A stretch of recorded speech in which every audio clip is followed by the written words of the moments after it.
Hello, wonderful friends. Welcome back here at La Arnie's Kitchen and Food Creations. Tonight, I am so delighted and would love to share my simple supper to all of you. It gives you the idea on what to prepare for your family's next meal. The goal in my kitchen is simply for fun sharing and learning.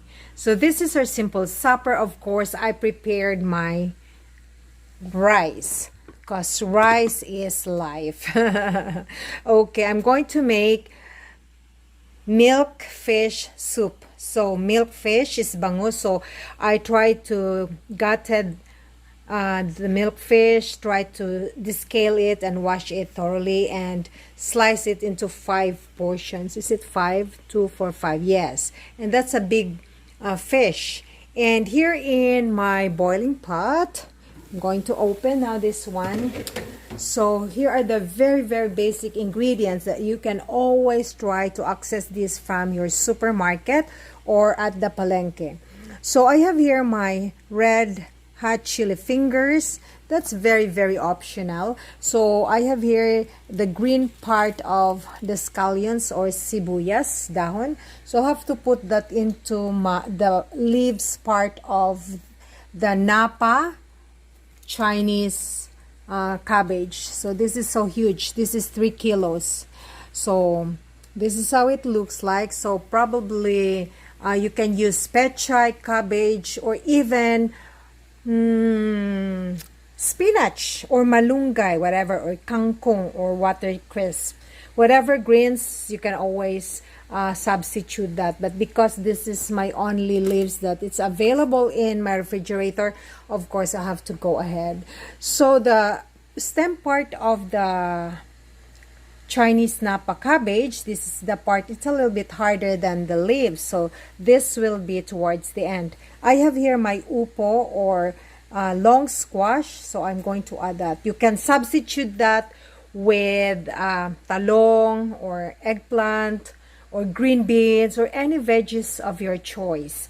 You can also use sayote, So here, these are our spices, sibuyas or scallions, and then luya or ginger, and also this nice fresh Roma tomatoes. So I'm going to add that into my boiling water and diffuse, like it will infuse maybe in 5 minutes until all the spices will be combined all together, the savor. So I will just add patis as my savoring enhancer or fish sauce. If you run out of patis, you can use salt and pepper. And I'm going to add a little bit of mushroom seasoning. Whatever comfortable savory enhancer you have, simply you can always go ahead. So I'm going to add a little bit of that into my spices.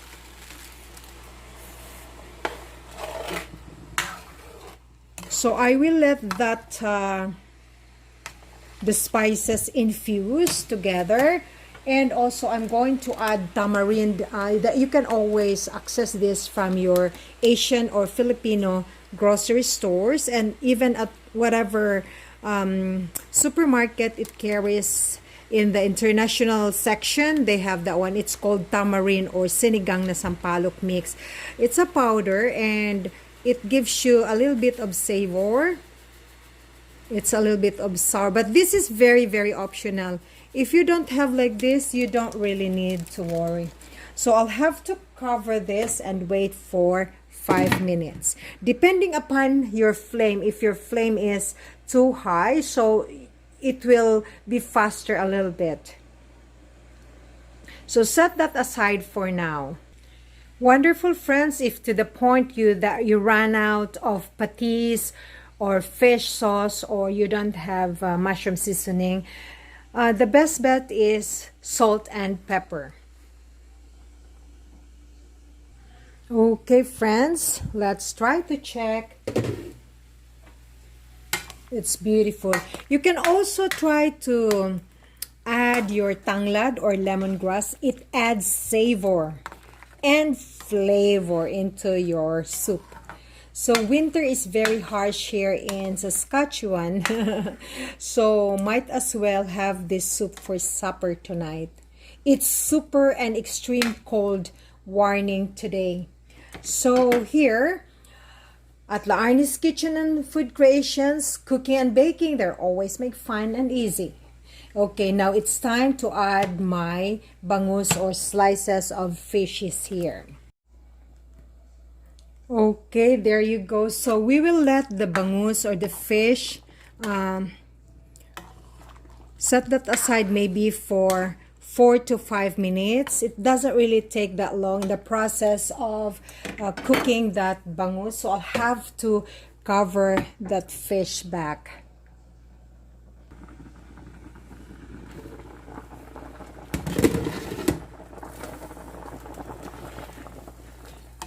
So wonderful friends, once the fish is at least 60% cooked, look at that, it's so delicious.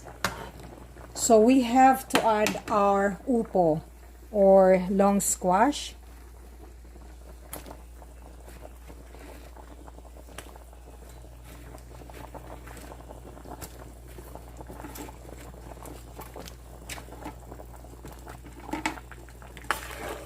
There you go, friends. So I'm going to wait at least 1 minute in order that the upo or long squashed will be cooked. So I'll have to cover this back.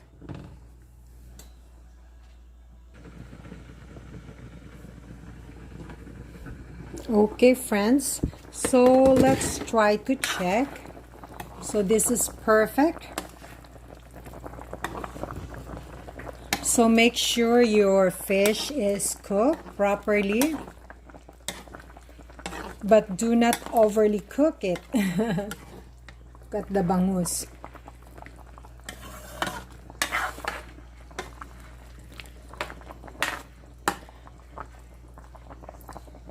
Okay, there you go. And after that, I am going to add my the hard part of the Chinese Napa cabbage and let it be done for another minute or so.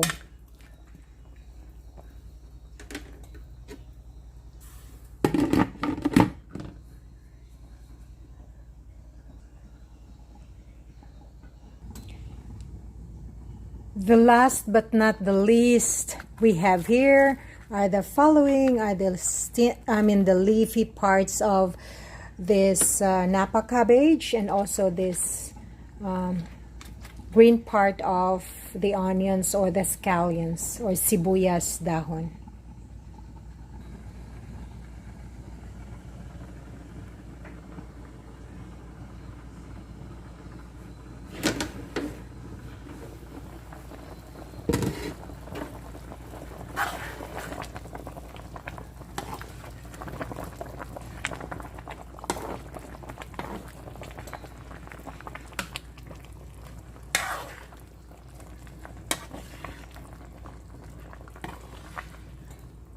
So now, lovely friends, I would like to add now my greens.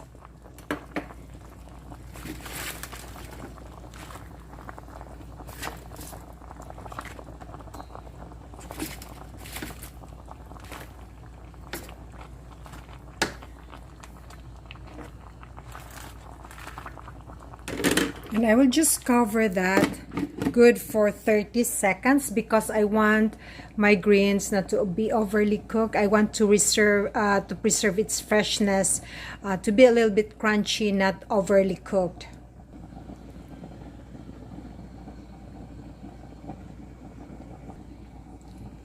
So after 30 seconds, I'll just try to turn off my flame. Voila.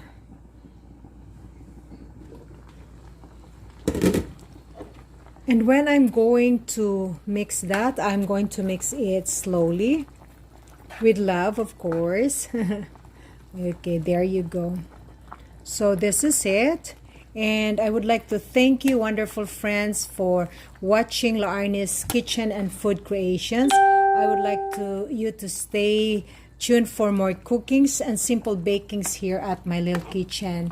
By the way, I would like to say hello to my two good friends, one in Thailand, Sir Rolly Kilaton, and also my friend Raquel on the rocks, Raquel Bagnol, who is in Palau. Okay, there you go. So I hope you will have fun, friends, sharing my simple supper tonight. This is your home cook buddy Laarni saying you daghan kaayong salamat. And by the way, I would like to say hello to my good friend who is in Chicago, Charm Magsayo Almocera. Hello, Caves. Pagluto ani ha. Daghang kaayong salamat mga besh, and stay warm to those of you who are experiencing very, very bad winter. Stay tuned and stay safe and be warm. God loves you. Bye for now.